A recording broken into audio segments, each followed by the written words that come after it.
Ron gazed out of the window of Kim's coupe as the two unmarked SUVs led the way down the road.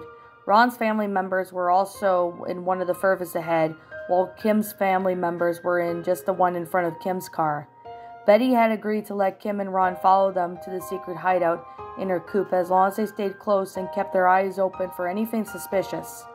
Once they had finished loading their belongings, Global Justice had sent Team Go down to the homes of Kim and Ron's relatives to move them into the safe zone as well. Rufus had snuggled into Ron's suitcase as he was snoozing as the car moved along the road. It had taken a few hours for both Kim and Ron's family members to pack and prepare themselves for the trip.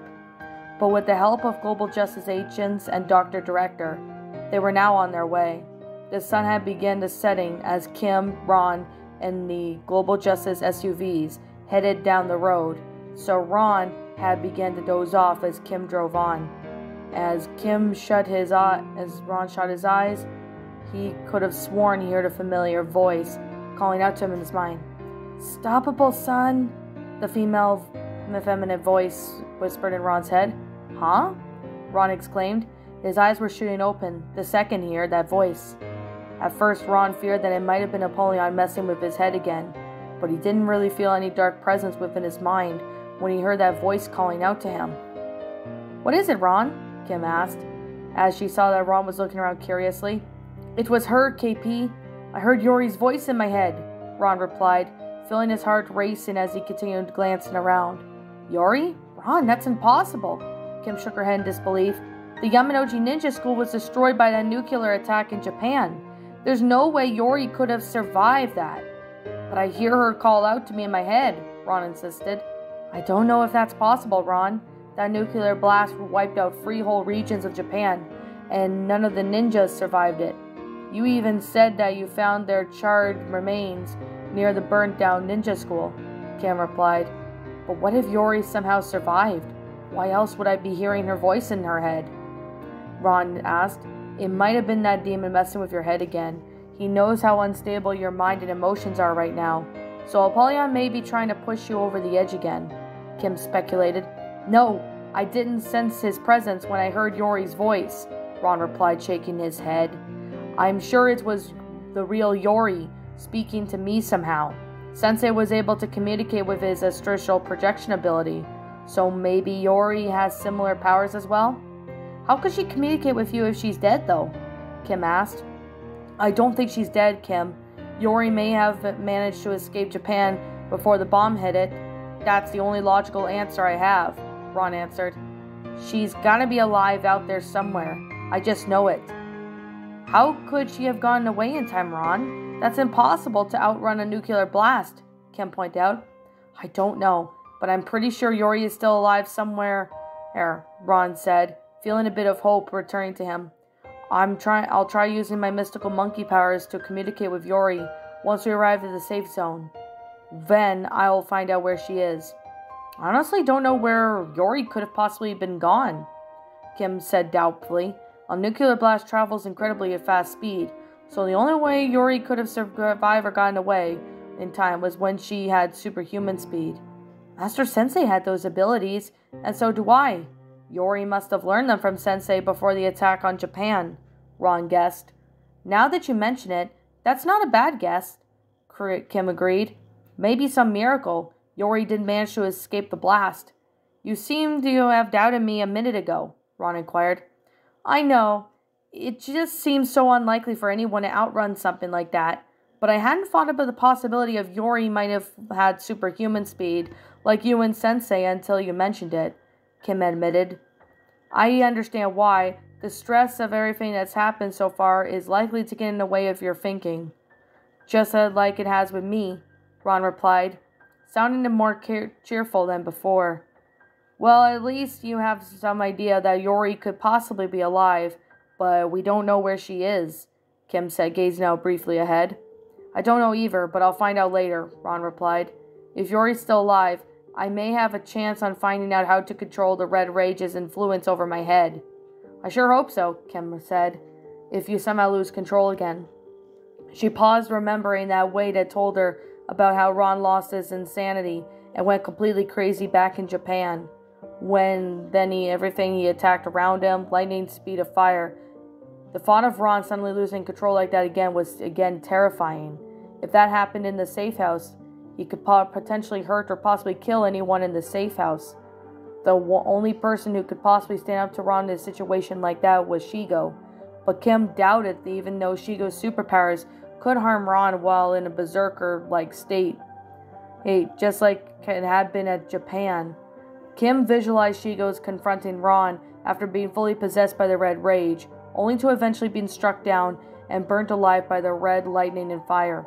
There was no way Shigo would be able to survive something like that, nor she would have any chance of actually defeating Ron, even if she let the Red Rage fully possess him. Ron had nearly almost killed in that metal suit thing in the train yards, and even with that power suit on, the crook stood no chance against Ron. His suit had been severely damaged and nearly destroyed, and Ron might have killed him had Kim not stepped in and stopped him. If Shigo were actually to fight Ron, she'd face the same fate as the Black Shadow, pretty much underlining the train yards, or possibly have been struck down and killed him if Kim wasn't able to stop him in time. "Kim, I won't lose control again," Ron assured her. "I've got a better control over the Red Rage influences now, and knowing that Yori's still alive, I feel more of hope in me than ever before. My positive emotions seem to be giving off that strength to hold back the Red Rage's power over me." "I'm just worried, Ron. I wasn't there in Japan to see what happened when you lost control, but from what Wade described to me, he said that you were actually barely act human when you went under the full Red Rage's full control, and you were blasting fire and lightning all over the place, howling like some insane animal, and Wade was terrified," Kim replied fearfully. "I know, and that's why I'm doing my best to control it. I'm just as scared about this as you are, Kim," Ron said worriedly. The two continued speaking about the Red Rage as they continued to follow the Global Justice vehicles down the road until they eventually drove out of the city and into a large stretch of woods ahead. The dirt road leading through them was narrow, and yet it was just enough space for free vehicles to move on through. Once they headed further into the woods, a hidden tunnel door slid open on the solid ground, leading as far as under the earth. Kim and Ron followed the SUVs underground to a log tunnel, which was dimly lit by the set of lights built in left and right of the walls. Once Kim's coupe passed through the entrance, the doors slid shut and bathed the tunnel in darkness, the only wall of the lights and the lights of the SUVs and Kim's car lighting the way forward. "Gemini is dead," Ron thought, as he and Kim journeyed further underground. "And Ridley is tried to go after Draken and Drew as well as Shigo. What we'll do if Yori was really still alive and Ridley somehow finds her too?"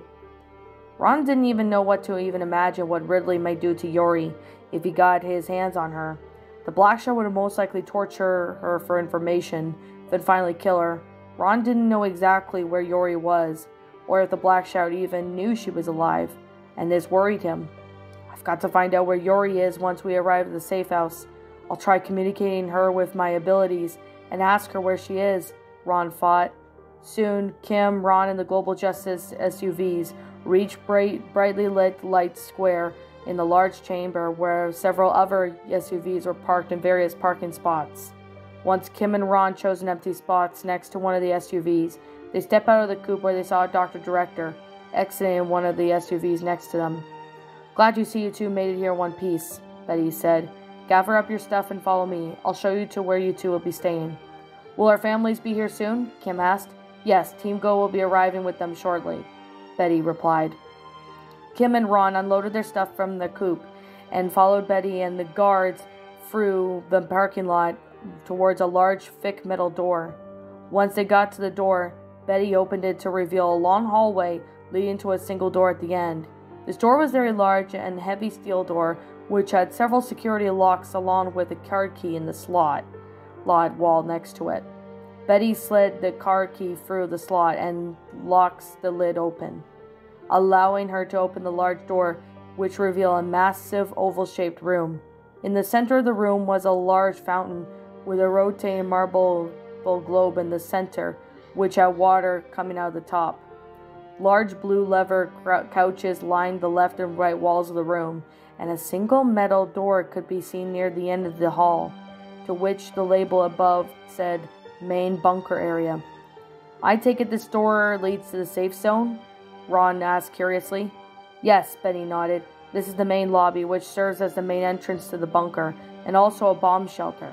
The walls are reinforced with withstand heavy earthquakes and fallout radiation. The main bunker is just through that door over there. Follow me. Kim and Ron then headed towards the metal doors, as Betty unlocked it with her card key. Then the door slid open to reveal a massive chamber, which closely resembled the inside of a campus sorority house and hotel. The room was a square shaped with 4 doors on the front of the wall, and in the very center of the room, what appeared to be a quoski of some sort of ceiling that something resembled that of a sci-fi film. The room was also lit with light strip that went through all around the wall, along with security cameras mounted from the far left of the corner of the ceiling. What looked like it'd be an enormous living room, built into the left side of the chamber, with a large HD TV hanging on the wall. And right next to it was the chamber, was a large luxurious kitchen with a double oven, range stovetop, fridge, dishwasher, and even a small trash compactor. What's in this thing here? Kim asked, approaching the small quoski which resembled a round pillar with a screen panel on the front.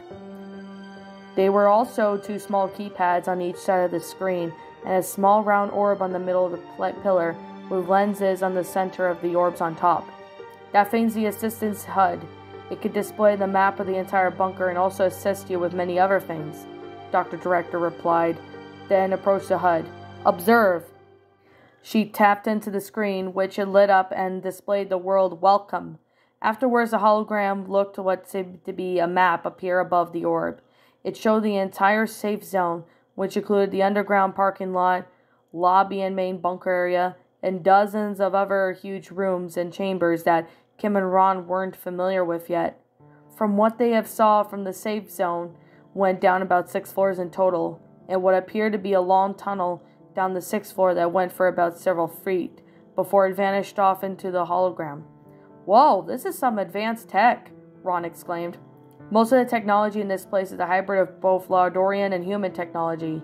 You'll find quite a lot of advanced machinery here, Dr. Director informed him. This is a long tunnel. What's that? Kim asked, pointing to the long tunnel on the 6th floor. Oh, that's an underground subway system that will take you from the safe zone to any other global justice safe zones across the U.S. There is this one, then there's 4 others as well, Dr. Director replied. There's one in California, Texas, Washington, D.C., and New York. The train could take you any of those ones if you desire. No way! There are other safe zones across the U.S.? Ron exclaimed in surprise. Yes, Dr. Director replied. Back when global justice was first founded, several safe zones were built in the event when the global justice disaster occurred, such as a nuclear war or on any of the world-ending event. The leaders of global justice would either take shelter in any of these underground safe zones across the U.S. Once we obtain the Laudorian technology, global justice apply it to one of the bases to make it living a bit easier. Some of the other safe zones were even larger than this one. This is the largest base that currently exists since is the one in the Washington, D.C. Man, I have no idea global justice was this loaded, Ron exclaimed in awe.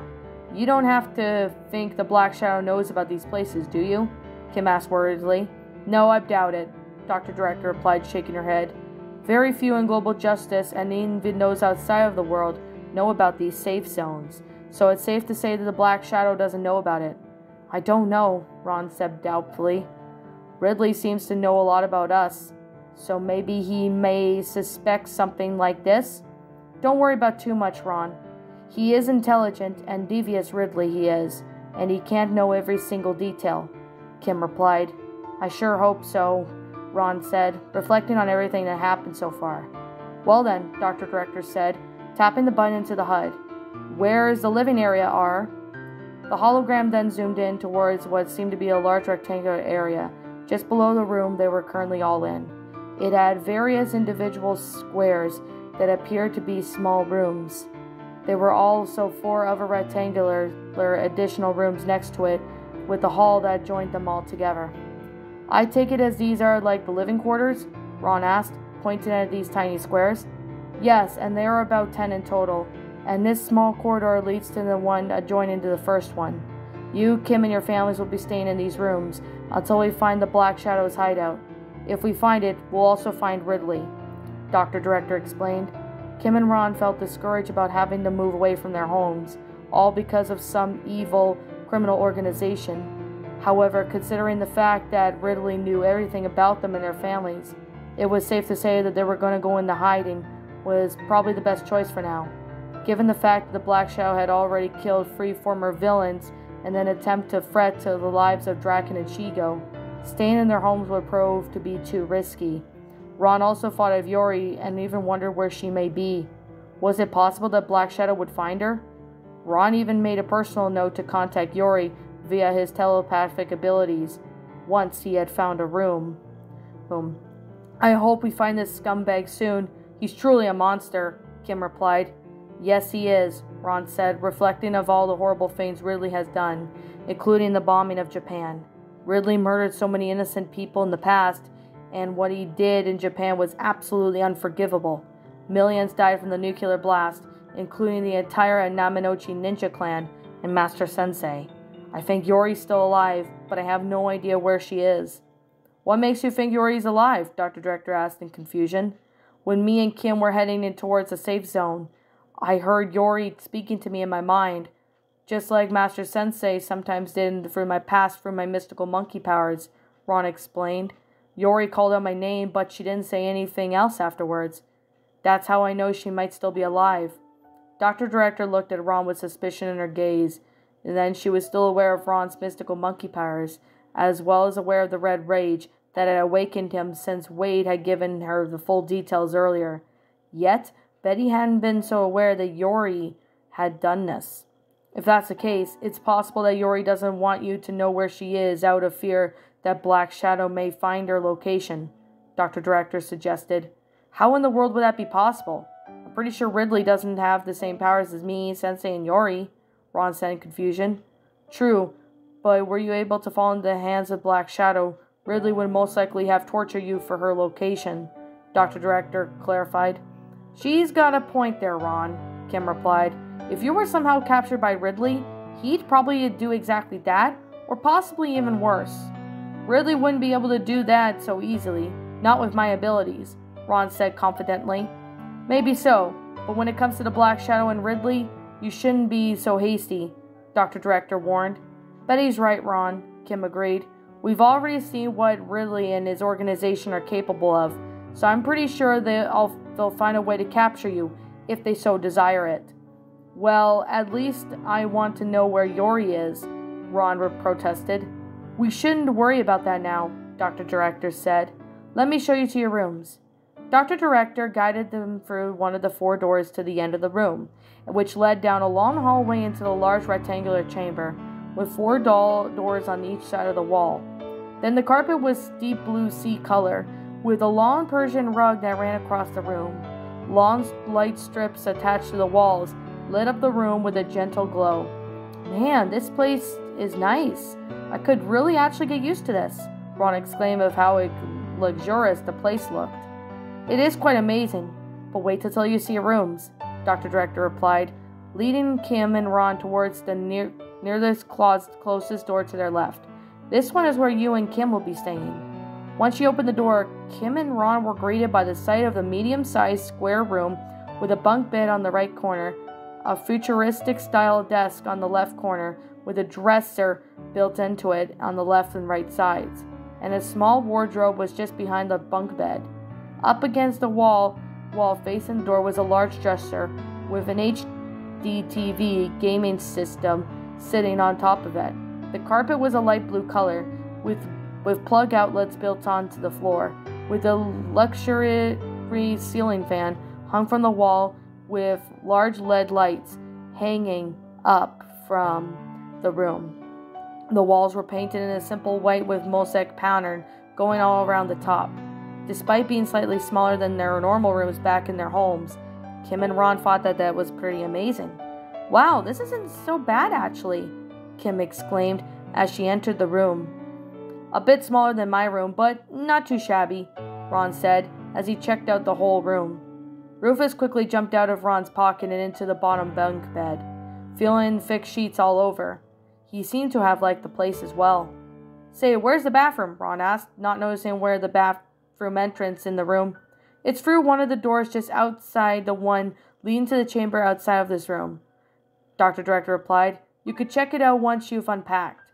Soon after the tour, Ron and Kim unpacked their stuff inside their new room.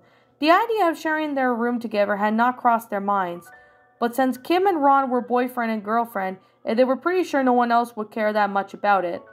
After a while, Kim and Ron's family arrived at the safe zone, along with their relatives. Shigo and Drew Lipsky soon arrived as well, and they looked a bit shaken up. Kim remembered Betty explaining of how the two of them were attacked by masked men and barely escaped with their lives. Kim and Ron had no idea what exactly Shigo and Drew had been up against, but knowing that the Black Shadow was probably behind it, they were pretty sure those folks probably knew how to take on an ex-supervillain like Shigo. Kim made a personal note to later find out what just went down at Drew's place by asking Shigo about it. Hey Mom, we are going to be staying here forever? Tim asked as he followed his twin brother in the guest room. I don't know, Tim, Anne replied as she saw help the twins unpack. Dr. Director said this place is the safest way for us to live until this criminal organization is dealt with. We could help Sis just take them down, Josh offered. No, Anne said firmly. From what Kim, Ron, and Betty told me, this organization is extremely dangerous and well calculated. It's bad enough that Kim is risking her life along with Ron to try and bring them down. But I don't need you two to rushing in without knowing what you're doing. Mom's got a point, bro, Tim replied. This so-called Black Shadow group took half of Japan, so I think we should just sit this one out and let Kim and her boyfriend take care of them. Once everyone have unpacked their things into their assigned rooms, Dr. Director turned to none other than Agent Nelson Rivers and Agent Lloyd Florence. Then called for Kim and Ron, and the two of them exited out the room upon hearing their names being called. Then they approached Betty, Lloyd, and Nelson. Ah, there, you both are here, Betty said, as Kim and Ron both approached them. I have assigned Agent Lloyd and even Nelson here as your personal bodyguards. They will be watching over you and everyone else in the safe zone. They will also be acting as escorts whenever you and your families leave the safe zone. Wait, me and Kim don't have to get any privacy? Ron asked, sounding a bit upset. I know you don't like the idea of them following you everywhere, but it's for your own safety, Dr. Director replied. After everything that's happened last week with Black Shadow and knowing how powerful and dangerous they are, we can't take the chances of you two going out alone without the risk of becoming targets. Agent Lloyd and Nelson will follow you two in and out of public and in an unmarked patrol car. They will be disguised as normal citizens to avoid detection. Kim and Ron certainly didn't like this idea, but they knew deep down it was for the best since until Ridley was dealt with. There was no telling where his informer spies may be lurking, and after seeing what Ridley did to Japan, Kim and Ron knew that he was far more capable of making them disappear very easily, if they weren't careful enough. Me and Nelson will be sure to keep you both safe, along with your families. Our quarters are located just across from yours, Lloyd informed them. We'll also be assisting you on any future missions assigned for you two, Nelson added. Me and Kim can handle things just fine, Ron insisted, sounding a bit disappointed. I'm sorry, Ron, but this is just how it's going to be, Dr. Director said firmly. You are to have Agent Lloyd and Nelson accompany you on future missions, and that's an order.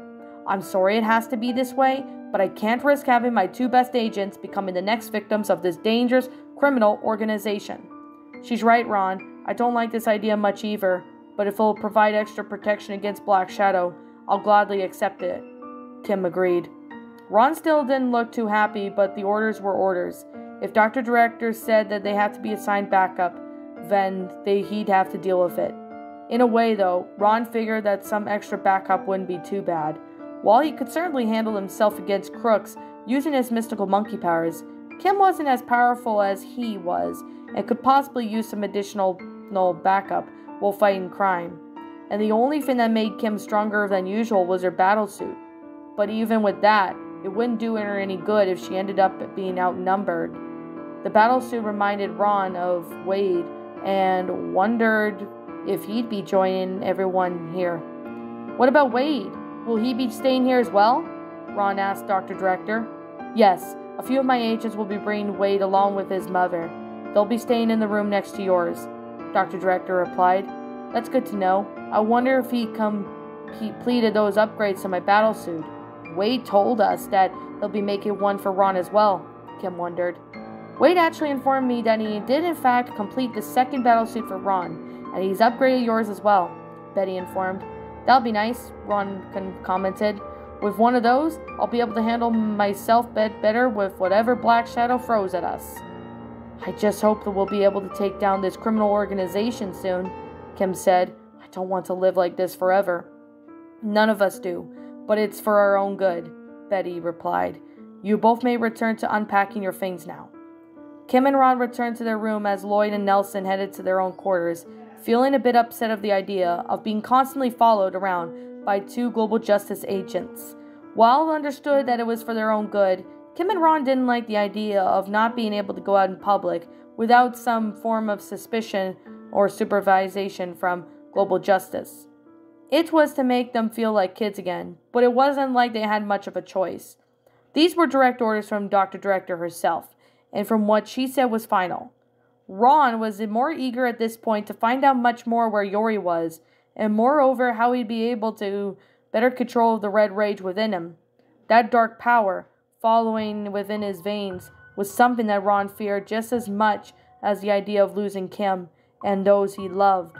He remembered Apollyon's story of Kuro and how he became corrupted by the red rage. The thought of the same thing happened to him was horrifying. "I won't let that happen. Not on my life," Ron thought, as he continued unloading his stuff into his new room. It seems like things were only getting harder for him and the others every day, and Ron knew that they would only get worse from here on until Ridley was finally stopped. He didn't know yet how he'd do it, but he vowed to find a way, no matter what the cost may be.